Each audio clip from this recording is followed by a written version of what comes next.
What's up, Bombers? Welcome back to another fun and exciting episode of Tidbit Tuesday. I know it's crazy and it's amazing. We're doing another episode. We got Wenderz over here. Say hi, Wenderz. Hello.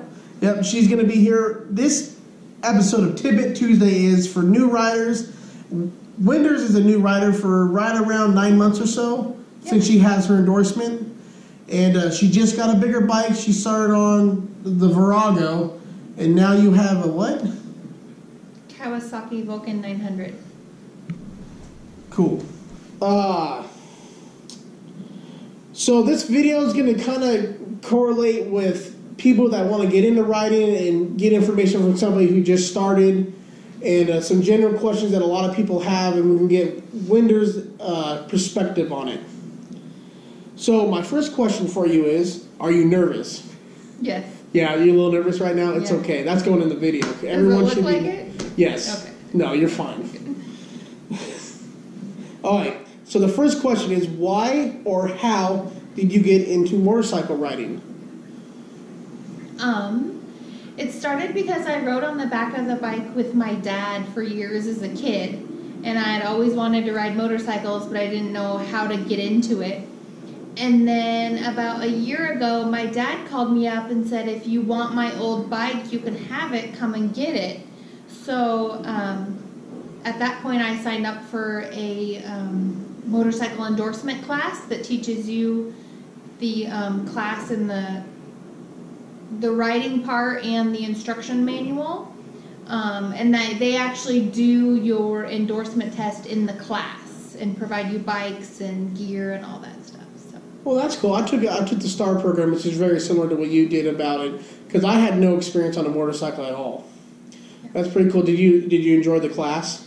Yes, and it was geared towards beginners, so no one felt it wasn't like I was the worst person in class. But I definitely wasn't the best person in class either. But it was kind of nice because they all had little bikes, and the instructors were very clear. And there's 2 for the whole class, so it wasn't overwhelming or anything. So that was helpful. Cool. All right. Great answer. No problem. All right. My next question for you is: Did you have any motorcycle experience before you got your endorsement, or did you take a class first? Well, I rode on the back a lot with my dad, and then my husband actually, he was big into dirt biking, and so he helped me buy a dirt bike when we were dating, but we'd only gone a couple of times, and I would fall down a lot, and it was, the dirt is a lot bumpier than the road. And then I decided I wanted to try riding on the street, so then I took the class. Well, that's awesome. After that. So, would you recommend taking the class if someone was getting into motorcycles? I would highly recommend hopping on the internet, looking at the classes. I know Harley Davidson's dealerships do classes. A lot of your local shops will do classes. I know Idaho Stars program is like a state-run program that they do in Idaho, but I highly recommend it. First of all, I didn't have a bike to ride. So that was helpful that they also provided the bikes to learn. Yeah, that's a big thing, especially like who goes out and buys a motorcycle and then goes and takes the class on it. You want to know if you're even going to enjoy riding before you even do that. Or if you're going to pass the endorsement test. Yeah. I mean, you might fail it 3 times. Would you rather take your class on your new Vulcan 900 or the Virago? The Virago. Absolutely. I would rather ride the Virago too if I had to take that class again, because it's so very technical. Like, it's not super technical, but it's enough to where if you had a heavy bike, it'd be very difficult with little experience.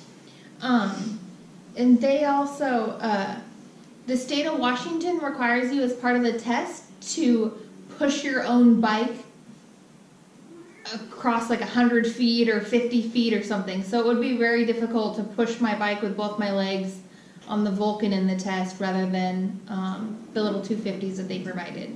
Really? I didn't have to do that. Yeah. Huh. That's cool. Well, thank you. You did another fabulous job answering that question, Wenderz. There's a little Tidbit Tuesday for you. Yeah, that's a little tidbit for you.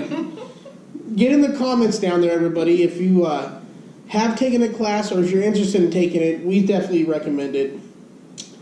All right. You ready for the next question? Sure. Was your family supportive when learning to ride a motorcycle? Does any of your family ride themselves? Like I said, my dad. I've always ridden on the back with my dad. I think when I was a baby, my dad would hold me in one arm and ride around the backyard in the other, and my mom would holler at him. And then my brother had ridden dirt bikes. He did motocross, and he had a crotch rocket when he was younger as well. And what kind of catalyst this whole thing was, my dad said, "Hey, come." My dad lives in a really highly populated metro area, so there's a lot of traffic. Not like out here where we have a little bit easier riding. And then he's just getting older, and his response time isn't as good as it used to be. So he said he just didn't feel safe riding. So that kind of was the catalyst for riding. And then my husband actually really helped me out researching a bike and calling people and going and test riding them. And he would test ride them first. And I don't know anything about engines or carburetors or anything, so he was really helpful with that. So they were all really supportive, actually. That's good. That's good. It's nice to have support, because there's a lot of people out there that have no support. Their family is highly against it. One, they're afraid for the person they care for. It's dangerous. Riding a motorcycle is dangerous, people. It really is. So is riding in a car. Yeah, that's fair enough. True that. But that's good that your family was supportive and they encouraged you to do that. And you did the right thing. You went and took the class, and you're a responsible rider. You've been in some videos, and everyone can tell that.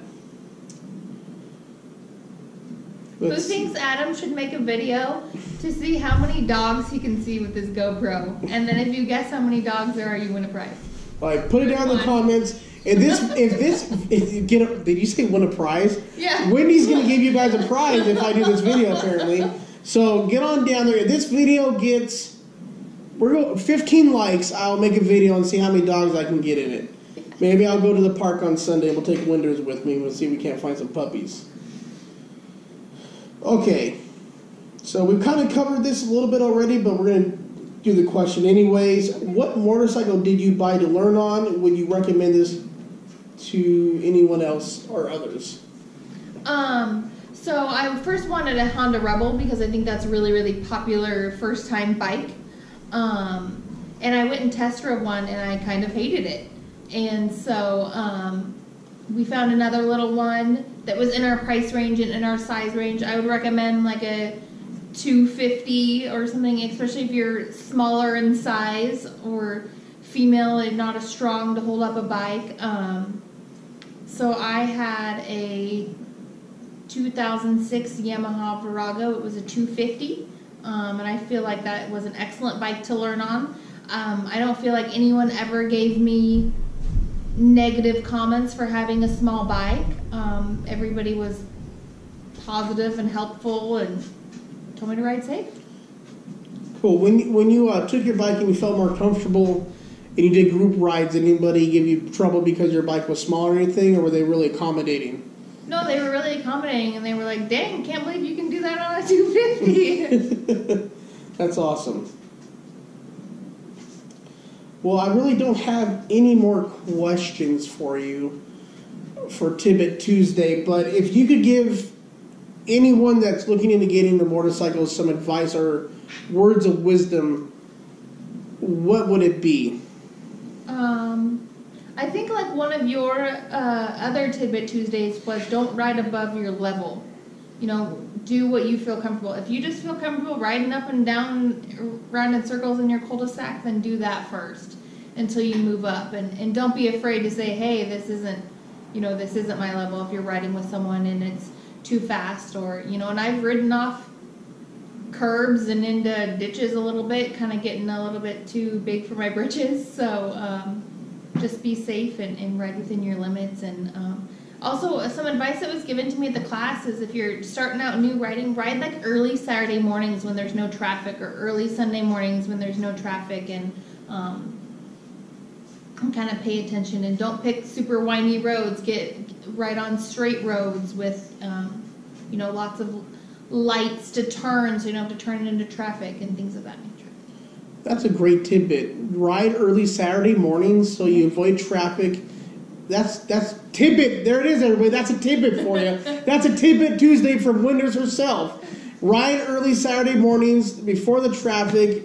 Well-lit roads, plenty of signals so you don't got to turn in and out of traffic. Thank you very much, Wenderz. I appreciate it. I'm sure all the bombers do too. Thanks for having me.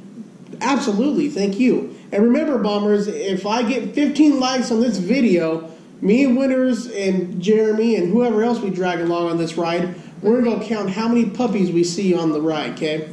And we'll make a video of it. I'll put a counter and do some crazy editing and stuff. So, if you all enjoyed this video, hit that like button. If you learned something from the video and you feel that others would learn something too, hit that share button. If you're new to the channel and you're learning into getting motorcycles, I highly, highly recommend getting into motorcycles.